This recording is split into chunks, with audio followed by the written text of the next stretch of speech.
All right, here we go. Yo, what is going on, guys? Welcome back to another episode of the No Name Podcast. It is your boy, Young Rich, back again with another episode. And today, it's going to adjust my mic just a little bit. The setup is back to normal. I got my Rich Gannon jersey in the back. I got my signed Charles Woodson ball, Gale Sayers signed ball, all in the back. I got my stuff back. Going to be adding more to the background, obviously. Want to make it as comfortable, as sports friendly as I possibly can, because at the end of the day, that's what we on here to talk about. We on here to talk about sports, have a good discussion. Got a good lift in this morning, and now here I am in the office trying to be great, and trying to share my knowledge and of basketball, of football, and things like this, and expand my knowledge of the sports as well. Just trying to get better every day. So here we are. Obviously, the NBA play-ins starts tonight for the Western Conference. You have the Los Angeles Lakers going against the New Orleans Pelicans in New Orleans for the 7 and 8 game, and then obviously you do have Sacramento playing against Golden State in Sacramento for the 9 and 10 game. Obviously, first things first, we got to talk about my Los Angeles Lakers. How am I feeling going into this game tonight? Truly, obviously, this entire year, we have slammed the New Orleans Pelicans. So am I worried about the New Orleans Pelicans? Not really, bro. We've been playing great basketball specifically when we play against them. Since the All-Star break, we've been playing better basketball, shooting more efficient from three. We've been getting guys healthier back. Cam Reddish has been getting back, just a long defensive body. Gabe Vincent, a guy who was known for his playoff spurts last year and in his career, in his time in Miami, a guy who can get hot, who can play defense, who can make and be a good second team guy, so I'm liking what I'm seeing. The potential of Gabriel Vincent is there. We've seen what he's done. I've seen him play defense since he's gotten back. His defense impact was noticed. It was imminent. You could see it, right? And obviously Spencer Dinwiddie's another guy I want to give some flowers to. A guy who, closing out games or late in games, I've been questioning him being in the lineup at times, but he continues to knock down key, crucial shots. And play defense and make key stops, key steals, and just play his role right? And I heard this quote from Spencer Dinwiddie. He's saying, I'm getting compared to being Spencer Dinwiddie in a Reggie Bullock role, right? Which means, at least which I think it means, is obviously he's saying he has to adjust his role to what LeBron and AD are doing.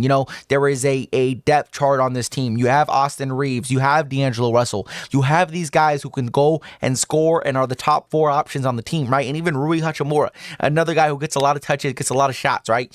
So you're sitting around 6th, 7th in the rotation based on how many times the ball is going to be in your hands. So you have to adapt. You have to play off these players, and that's exactly what he's doing. He's made key, crucial stops to close out games. He's been able to shoot big time shots to close out games. And I think he's been playing great. He's a great addition, especially on the veteran minimum. Which is great to see. And our team is coming together. Obviously, Jared Vanderbilt is somebody that I would love to see come back. We've heard a lot of rumors about him coming back in the playoffs, so hopefully he gets a chance to come back because he was so crucial in our playoff run last year defensively, so I'm looking forward to the future. Looking forward to having them back in the playoffs, right? But matching up against the New Orleans Pelicans, we just played these guys the other night, 2 days ago. We absolutely embarrassed New Orleans, right? New Orleans has been a team that have started to get hot. You've seen this top 8 defensive unit, with Herbert Jones, Trey Murphy, these guys who have just played great defense. They've played great defense. And you have the likes of Zion. You have CJ McCollum playing at a great level this year. Always been that great scorer, very consistent scorer throughout his career, right? And then you have Brandon Ingram, who's finally started to mesh well with Zion, letting Zion be the playmaker and letting Zion be the number 1 ball handler to create for this team, right? And you've seen that with Brandon Ingram going down. He was forced to come in and play because it was a very important game, it was a very crucial game. Obviously, if they would have won, they wouldn't even be in the play-in right now, right? We'd be playing Phoenix. So there was a lot of weight on this game, so obviously he had to step in and come play. But I mean, from what I seen just 2 days ago, you had Zion had a lackluster performance, but he was also getting a lot of defensive attention. No AD, we see LeBron James step up and guard Zion Williamson, and when you have LeBron James willing to do that, he's looking healthier than he's ever been in the last 3 to 4 seasons going into the playoffs, right? Which has been a huge factor for LeBron James in his career. Obviously, going into the playoffs last year, he had an ankle injury, right? And the 2 years before that, once you got to the end of the season, he was just banged up. It was something bothering him, and it just ruined our chances. At the end of the day, going into the playoffs banged up with your number one guy, number two guy, however you guys rank them, but being not 100% obviously sucks. We know how much that can impact a player. We've seen it with Joel Embiid. We've seen it with Kawhi Leonard and the Clippers, Paul George and those guys. We know how important health is going into the postseason. But now we're looking healthier than ever. Obviously, AD has a back spasm. He has missed the last couple games. He missed a couple games due to back spasm, but he did say he's going to be playing again in the play-in. Obviously, that there's nothing going to be taking him out. And I'm glad to see that. I think even if we get AD at 70-80% against the New Orleans Pelicans, I like our chances. I think we are going to dominate like we did before. We're going to dominate in the paint. We're going to limit Zion, and the rest of the team we can live with, right? We can live with CJ getting shots. We can live with Trey Murphy getting shots, Herbert Jones getting shots. We can live with that, right? As long as we limit Zion and force him to be a playmaker and not a game changer, So I think do what we did just 2 days ago and what we've done all season. Dominate. LeBron James is going to dominate against these smaller teams like he's had in all year long. Every time we play a team that's smaller, we have the length and size on. We just bully them. We play bully ball. We play physical basketball, and that's exactly what I'm expecting from the Lakers going forward, right? And then the huge question is, obviously, if you win the 7-8 game play-in, right, you gotta go up against the number two seed, which is now the Denver Nuggets, right? And so the question has been around. You've heard people talk about it. Is do the Los Angeles Lakers stand a chance against the Denver Nuggets, right? And so you sit here and you really think, because I've been asked this question and I've heard a lot of people talk about this question, is do you think we have a chance against this team in a 7-game series, right? And obviously, we've seen what they did to us last year in the Western Conference Finals, right? We got swept. It was a, gentleman's sweep, right? Because all the games were fairly close, literally just came down to not making crucial baskets late in games, like the last 2 minutes of games to close them out. But the question is there. They've beat us every single time they played us this year, and it obviously a guy like Anthony Davis is one of those players where you need him to take a different type of level, a different leap when you play Denver, and he hasn't done that yet, right? And then you look at LeBron James now from last year, right? And earlier in the year, LeBron James now is shooting 41% from three. He has been a very efficient three-point shooter, which you just haven't seen that this year, right? And then with the addition of D'Lo in the second half of the season, playing better basketball, being at that elite point guard level, right? More points than I seen some statistic earlier before I got on, and it was about D'Lo compared in rankings to other point guards, and other players. More 3 points made than Damian Lillard this year, better 3-point percentage than Kevin Durant this year, more assists per game than De'Aaron Fox, and he had more points than somebody else, but I can't remember. But he's been playing phenomenal basketball, right?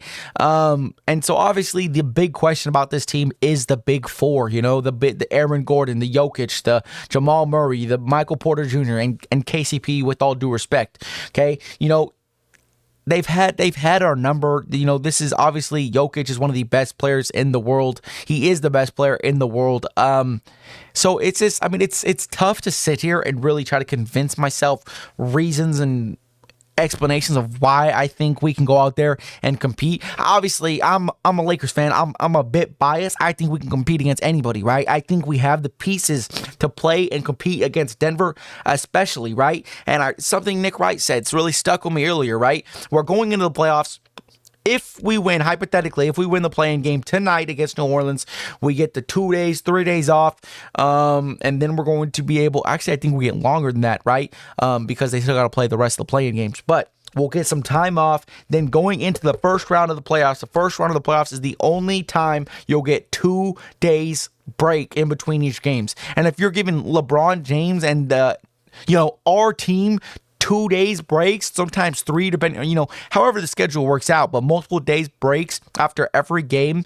It's the only series that does that, which is the first round. I think I like our chances. I really do, because you're telling me AD gets time to get healthy. Gabe Vincent gets time to get healthy and get in the flow of things. Maybe he turns into that playoff performer we've seen last year.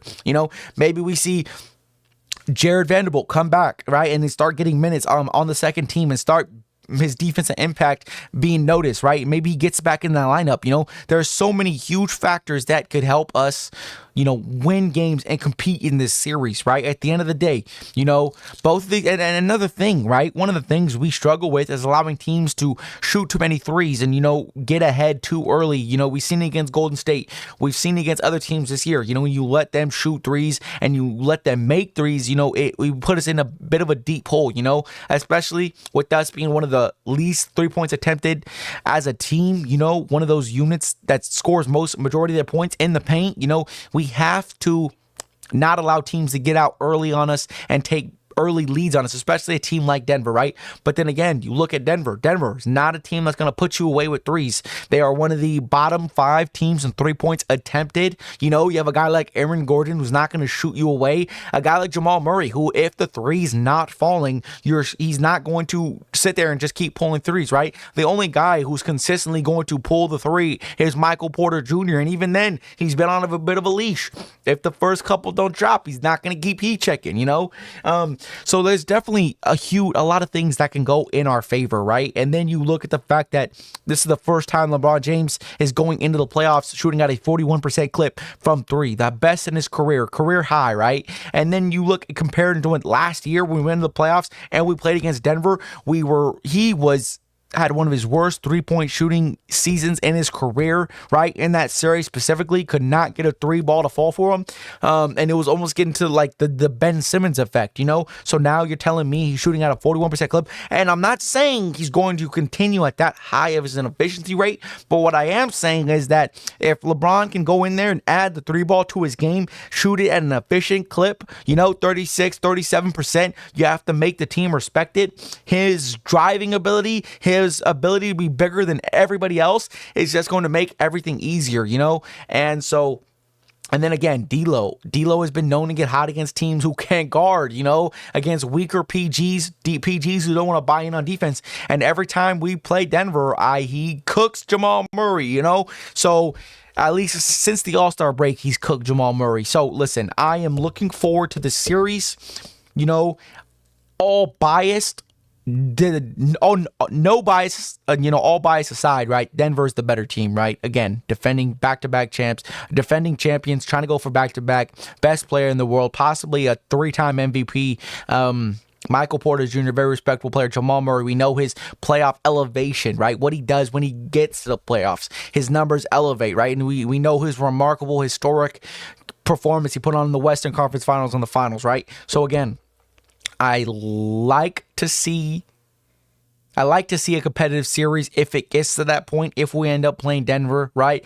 Obviously, if we end up losing and then having to win the second playing game, we'll end up playing OKC, which again, a team that we have beaten all year long, right? So again, things can get interesting. Obviously, we have to handle business tonight, right? But at the end of the day, the huge question is, do you want to see Denver, as a Lakers fan, do you want to see Denver in the Western Conference Finals, possibly if you make it that far, or do you want to see them early on and try to knock them out and get your best chance at the number 1 team in the West, And then the Warriors and the Sacramento Kings. I mean, listen, Steph Curry has been having a bit of a regression scoring-wise, points per game. Overall, the team has been playing better basketball and been winning games, right?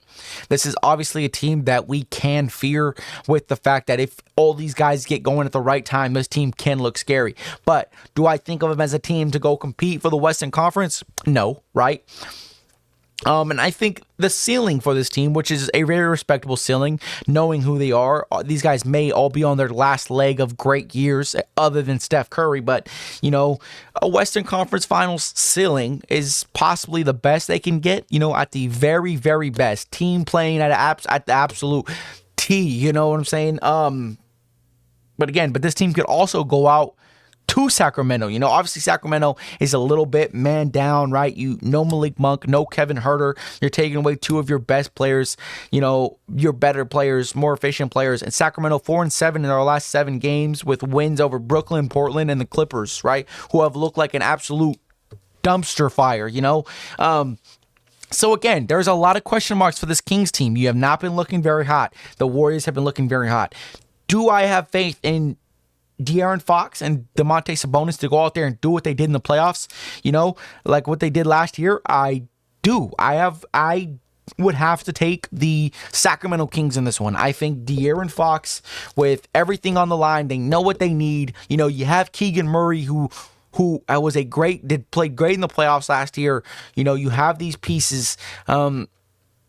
Best the one, with Curry. Do I trust Klay Thompson to stay at this type of efficiency that he's been playing at? Do I trust Steph Curry to find his flow all of a sudden in an elimination game?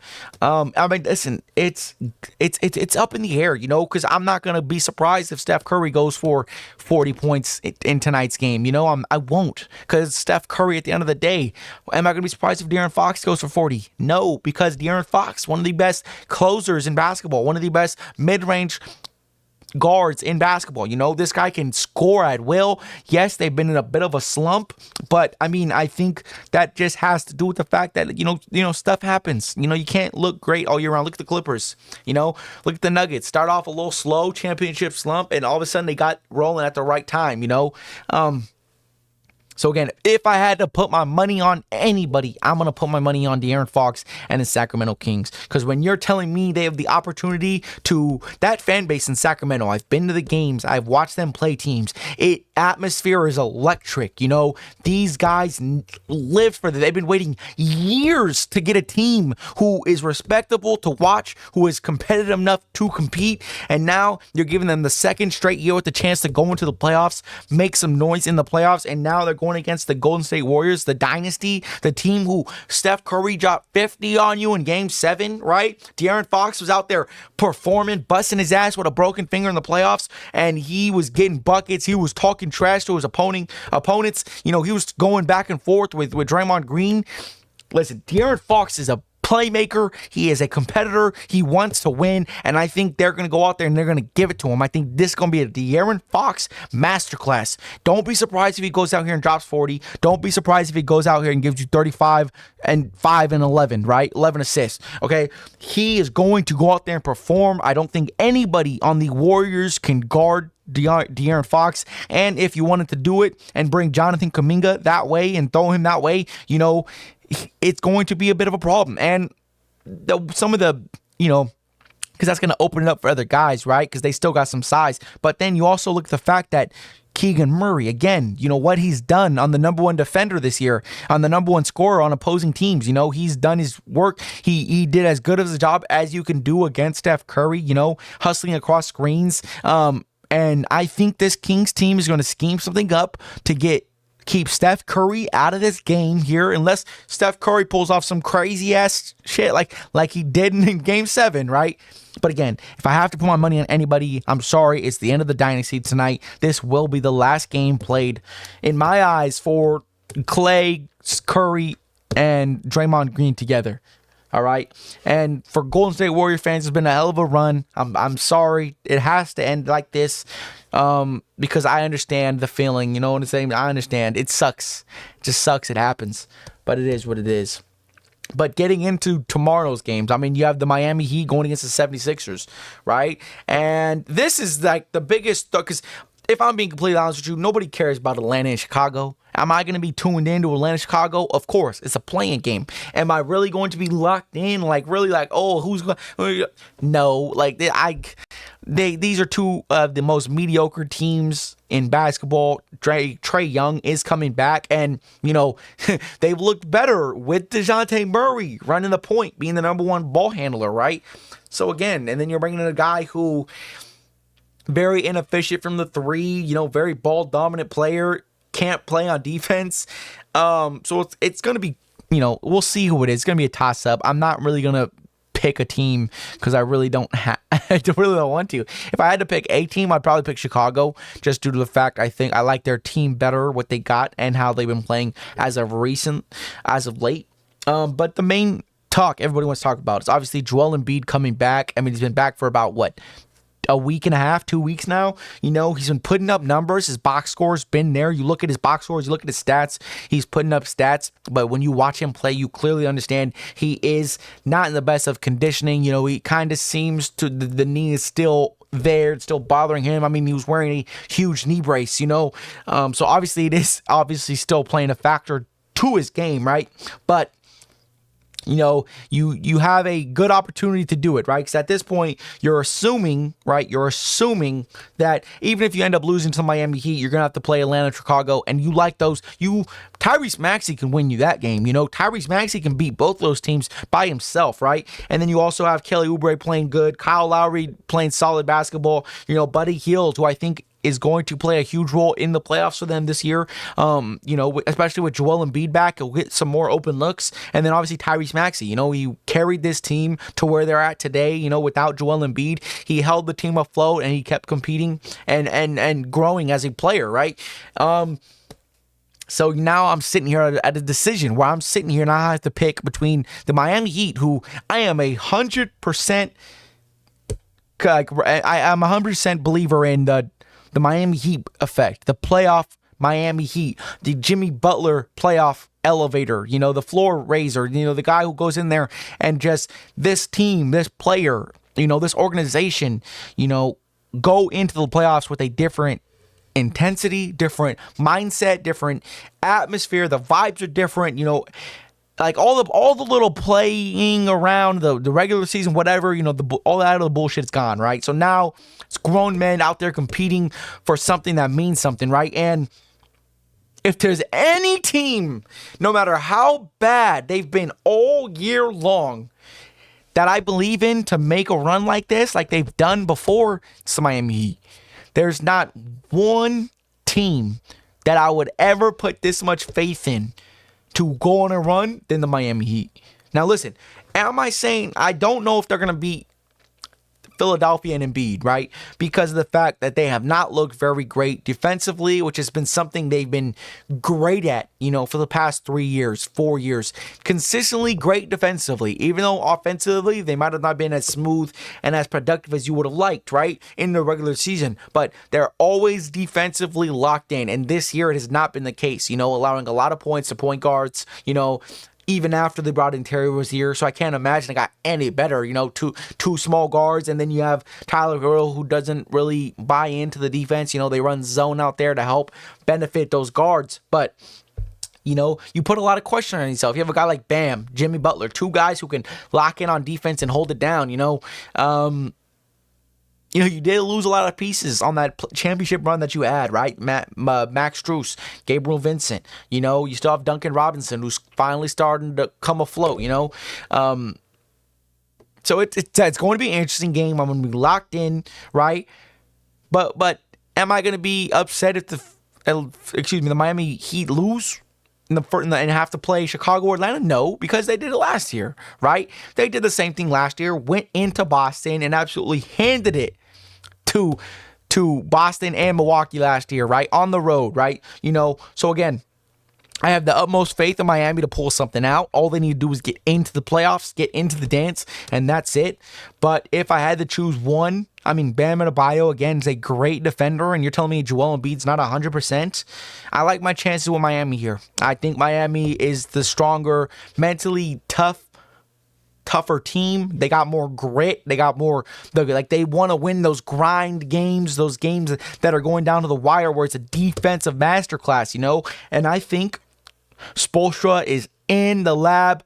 As soon as he realized who he was going to play, they are in the lab. They are cooking up. They are preparing for this matchup here to get in there. And I think it's going to be a defensive masterclass for Miami, And I hope, because Miami's so fun to watch, right? I pray to God that they get it together, especially for this postseason. I would love to see another run from them. If they go on the run, another deep run, like Eastern Conference Finals, whatever, with this team and how they looked all regular season, I will never judge them again for their regular season performance ever. But again, so there's a lot of stuff going on. Obviously, the reason these two matchups are important, because no matter who wins, because again, two great teams, right? One team played without their top 3 player, possibly top best player in the league if he was healthy, Joel Embiid, right? So you missed them for a majority of the year. And then the Miami Heat, again, Jimmy Butler was injured this year, right? You weren't playing very good without him. You weren't playing very good with him, But this puts the number 1 seed and the 2 seed, the Boston Celtics, in a very tough spot, right? Because you're sitting and you're telling me if Miami beats Philadelphia in the play-in, and then Philadelphia has to go play Atlanta, Chicago. Again, we like both those teams against Miami, Atlanta, and Chicago, right? So, and then Philadelphia goes out there and wins, and is gonna have to match up with the Boston Celtics in round 1. You're giving me Joel Embiid, and I know the playoff history. I know the playoff history of the Philadelphia 76ers. I understand that, right? But again, how much problems this could possibly cause if Joel Embiid can go out there and perform, right? Just any bit close to that MVP type level that we've seen this year, right? And if he can go in there and perform just half of that, 80% of that, we're looking at a very tough series, a very different series, because I trust Tyrese Maxey to go out there and perform. Kelly Oubre's been a solid piece, solid role player. Kyle Lowry, Buddy Hield, I expect him to take some strides in this postseason. Stuff can get very interesting. And then vice versa. Let's say the Heat have to play the Celtics round 1, right? And that's the Celtics, kryptonite. That is the team you don't want to see in the first round, right? You don't want to see them ever. You want somebody else to take them out for you. And that's just those type of teams and type of situation we're in right now. And then when you possibly saying you're going to go say Philadelphia play Milwaukee, right? 2 games, 3 games, couple games without Giannis.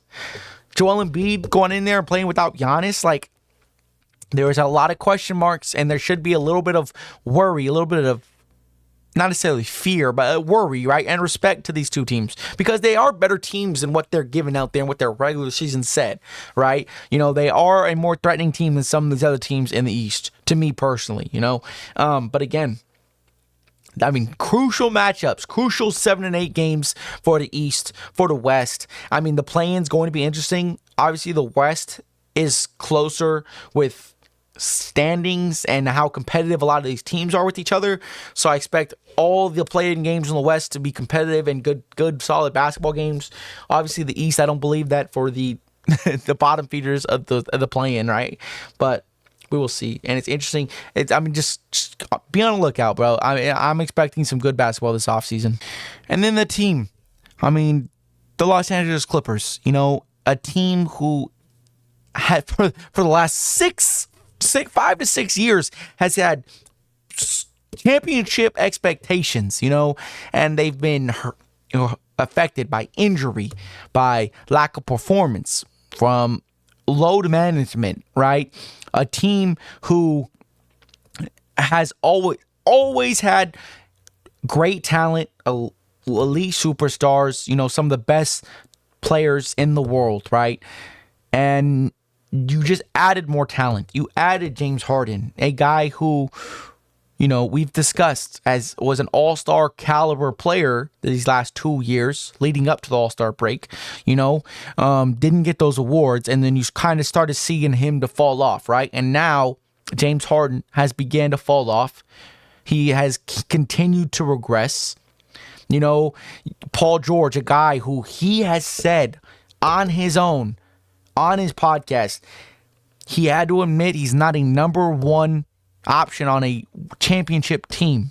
Okay? He knows that. We know that. Right? And now Kawhi Leonard has missed 8 games to finish the season with knee inflammation. And now you're sitting here with the hopes Kawhi Leonard can play. But what does history tell you? History tells you he's not. Or at best, you get him for a game or 2, and then he's done. He's put away. That's it. End of the season. Because why? Because they can't win without Kawhi Leonard. Because he's that invaluable to a team. He's that impactful as a player, right? But it just, I mean, it's unfortunate for the Los Angeles Clippers because if there was one team that I'd be okay with winning, it would be the Los Angeles Clippers, right? And I'm a Lakers fan, so you might say, hey, you want to watch the Clip? The players on this team, right? Kawhi Leonard, everybody loves Kawhi Leonard.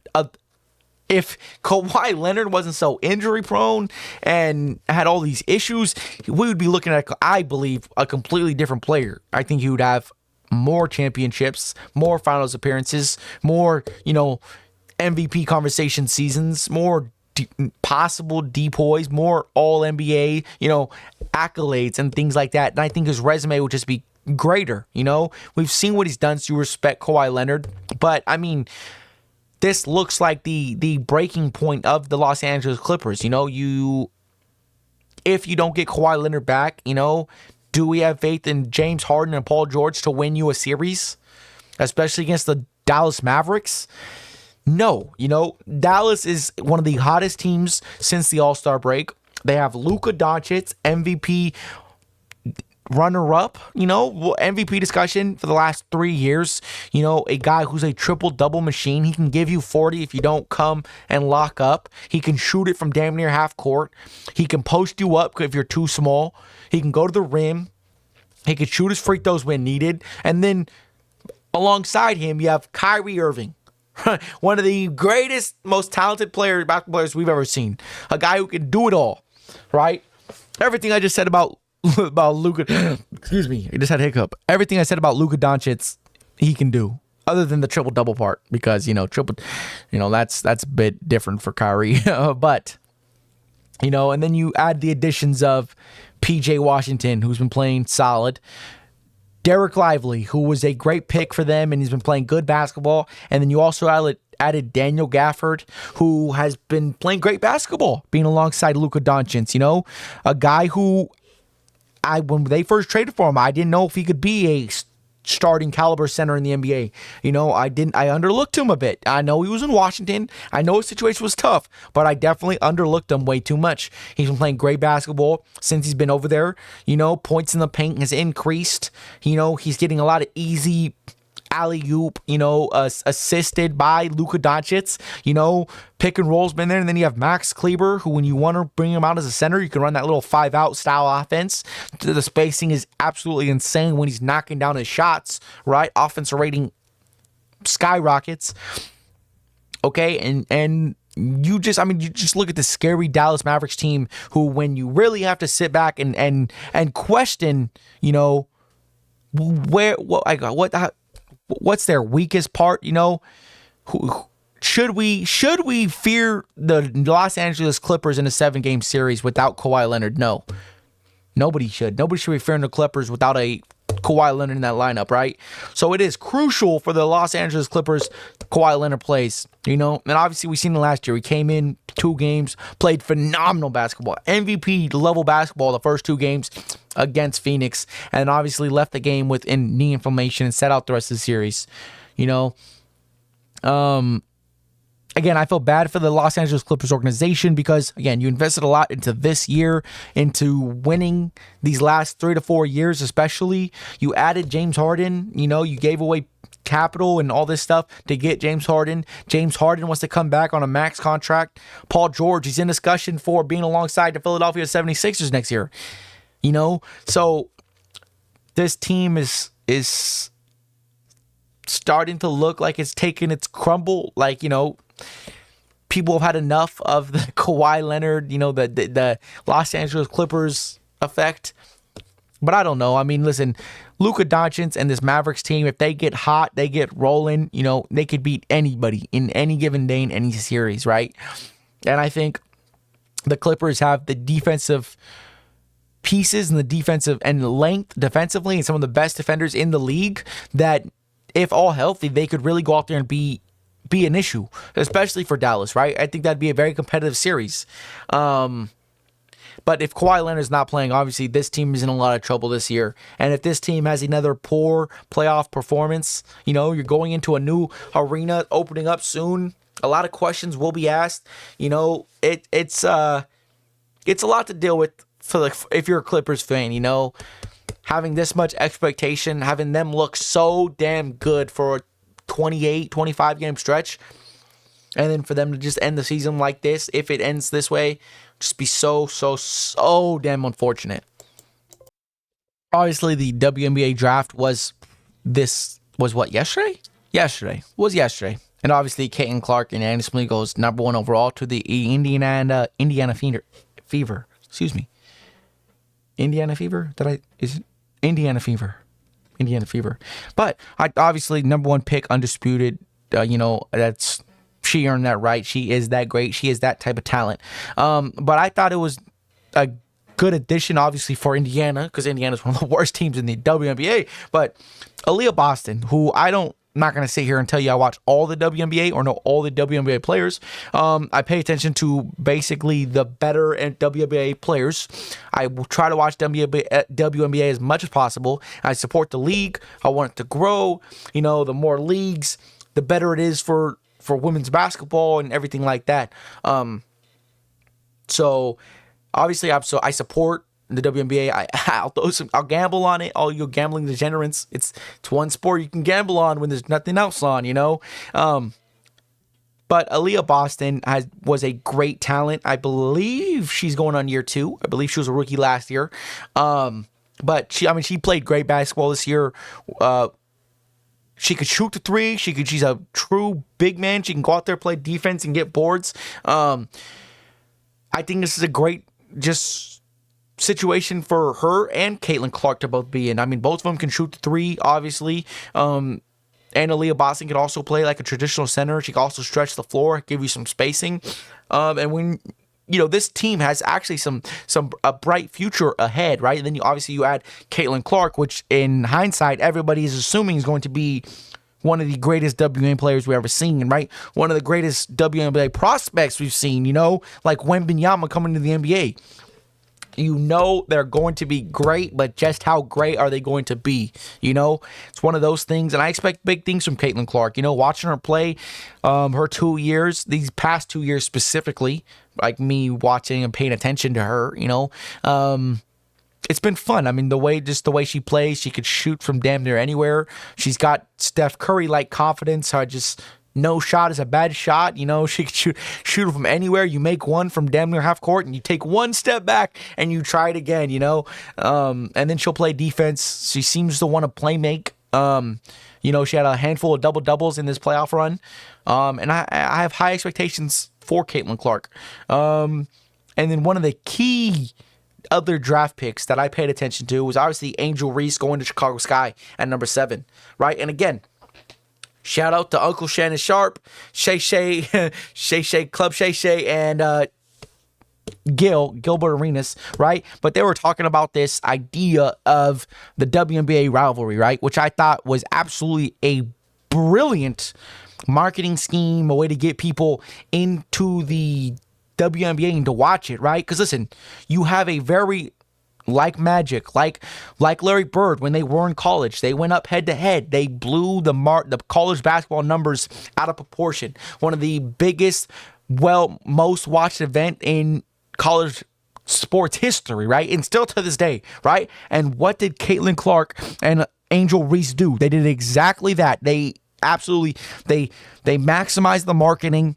They made this one of the biggest matchups in college basketball, women's college basketball history, one of the biggest sports events in college, right? And they got those type of numbers. They got one of the most watched game that day, other than baseball, NBA, college basketball, all that stuff, was the most watched game on that specific day. And it blew out a lot of other numbers. I don't have the numbers next to me. But if you can keep that type of rivalry, right, similar to the Bird and Johnson coming into the league, it was Celtics versus Lakers, who's going to win, great on great, it was the battle of the teams, battle of the players trying to prove they should have been number 1. He should have been number 1. He should have been rookie of the year, all this stuff, right? The rivalry, which can create a whole new flow of interest, of marketing, of people wanting to watch the game. People say, Angel Reese and Caitlin Clark, you've got to maximize this opportunity here, because you have an opportunity again, like Magic, like Bird coming out, and we know what they did. They were the face of the league. They created a new interest in the league. They saved the NBA at this point in time. They were the faces of the league, faces of the franchise. Their rivalry created interest, created views, got people to watch it, and grew the sport and made it what it is today, right? They were the stepping stones into that direction. So if the WNBA wants to take advantage of what is going on here, you have to maximize this opportunity, because there's not too many times you see people tune in to Caitlin Clark and Angel Reese like this, right? Whether it was for Caitlin Clark or Angel Reese, it doesn't matter. Take advantage of it, and you have the opportunity to. Both are going to be rookies. They're going to be in this league for a very, very long time, right? And now you have a chance to maximize production, viewership, ad rep, whatever, all the marketing aspects of all this stuff, all the business talk, right? You have the chance to maximize the WNBA viewership and grow, right? But you have to do it and take advantage of it right away. And I really hope they do, because again, I'm all for allowing leagues to grow, allowing leagues to prosper. I would like nothing less than to see women's sports get bigger and bigger and continue to grow, right? For the future of the women's sports, and just for the future of the sports world in general, And then enough of the basketball talk. Now we're going to be getting in some NFL football. Obviously, listen, Joe Burrow is coming back healthy. The Kansas City Chiefs, for all those who don't know, is going for a three-peat, trying to be one of the first team ever to three-peat in the NFL, right?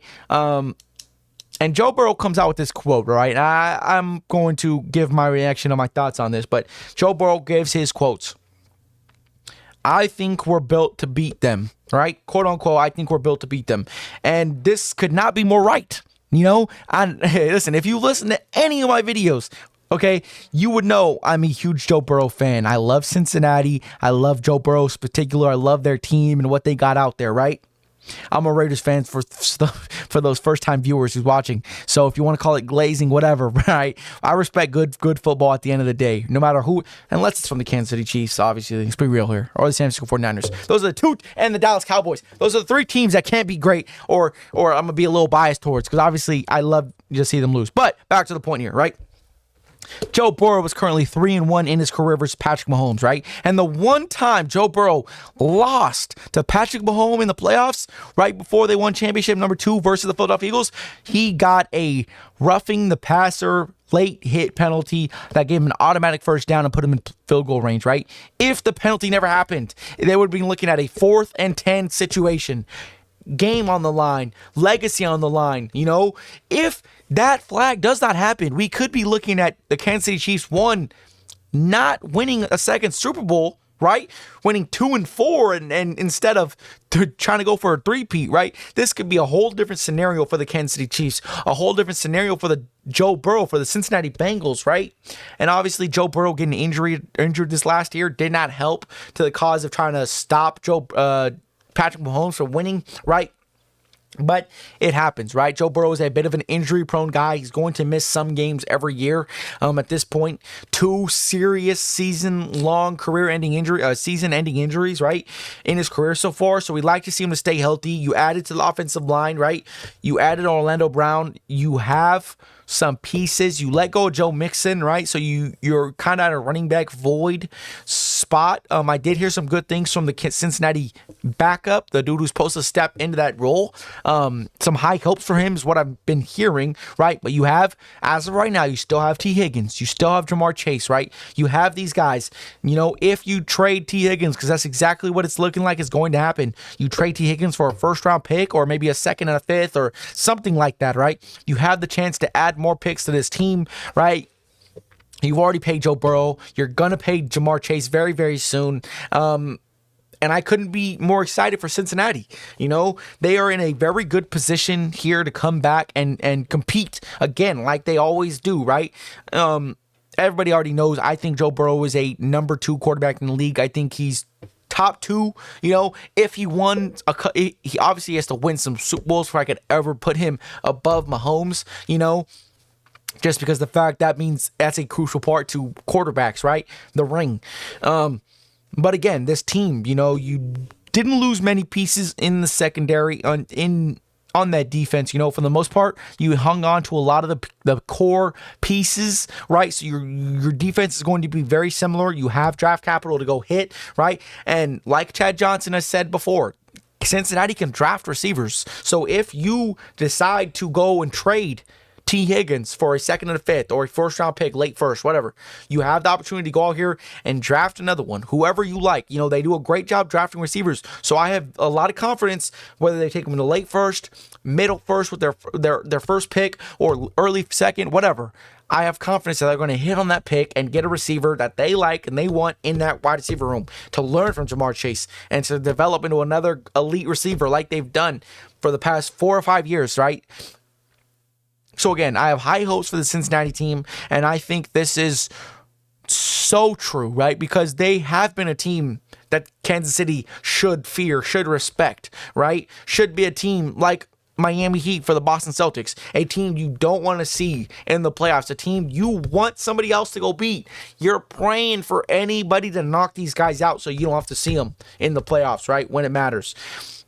So again, it's all eyes on Joe Burrow, all eyes on Kansas City, right? This is, you've seen it before. You talk a lot of talk, specifically about the Chiefs, and you're either going to get got or you're going to catch them. You're going to get them. So, again, there's a lot of storylines building up this offseason going into next year, which I think is great. Great for the views, great for the action, great for the drama, The more storylines, the better at the end of the day, And the last topic of discussion for today is the Devontae Smith extension. Devontae Smith gets extended for 3-year extension, $75 million, $51 million guaranteed, on average $25 million a year, right? And together, combined with A.J. Brown, is $175 million together. Both their contracts in total, right? $175 million going towards those two receivers.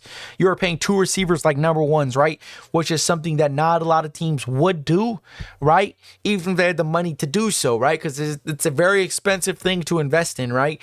Most teams only pay one guy. So now you're out here, you're paying two guys this type of money. But for me, what this means to me is, one, before I get into the offensive flow and how the offense is going to look this upcoming year, is this looks to me like, listen, you're extended Devontae Smith for 3 years. A.J. Brown's got another, 2 years on his contract. He's been there for 2 already, right? He's going on year 3. I think he was extended for 5 years. So you're looking at a situation where now you're letting these guys compete for who wants to get re-signed and re-extended. You've had issues with A.J. Brown barking at Jalen Hurts saying he wants the ball. He's been vocal, very Stephon Diggs-like. His emotions get the better of him at times, and the way he portrays himself on the field is not the best always, right? And is that truly how he is as a player? As a human, is he toxic? Does he have toxic traits? We don't know, but he said this before, like, I have to be careful with what I say because you guys are going to make me look like the bad guy, like I said that I would look like a terrible teammate, but if he says it, it's okay, so again, this definitely to me looks like these guys are setting up to where the best receiver stays at the end of the day, right? You get to that year 3, that final year of Devontae Smith's contract, you're going to decide whether you want to keep A.J. Brown, whether you want to keep Devontae Smith, who you want to extend, who you want to trade, and things like that. So I think that they're definitely setting themselves up for the future, doing a 3-year extension instead of a 5. You have to earn your worth in this league. You have to prove it every year, and we have 2 receivers like that. It's well deserved. And I see what they're trying to do here, obviously, investing in their future. I really do like Devontae Smith. I think he's a great receiver. Do I think he's on the same level as A.J. Brown? Not yet, but I think Devontae Smith has a very, very high ceiling, and I think if he ever becomes the main number 1 wide receiver, the only option on that team, I think he'll flourish. I think he's a great receiver who has just gotten better year in after year. year after year has just continued to get better. He could win the contested catches. He could get open in space. He's just a great complete receiver, and he'll block, right? Which is, like, at the end of the day, means a lot when you're looking at these guys. You want them to be franchise pillars for your team. Okay, but then you look at the offensive structure, right? You have one of the best O-lines in football, right? You have a QB who was in the MVP discussion last year, who looked very, very poor and a very bad version of himself this year, right? You just brought in Saquon Barkley. You have Dallas Goedert, right?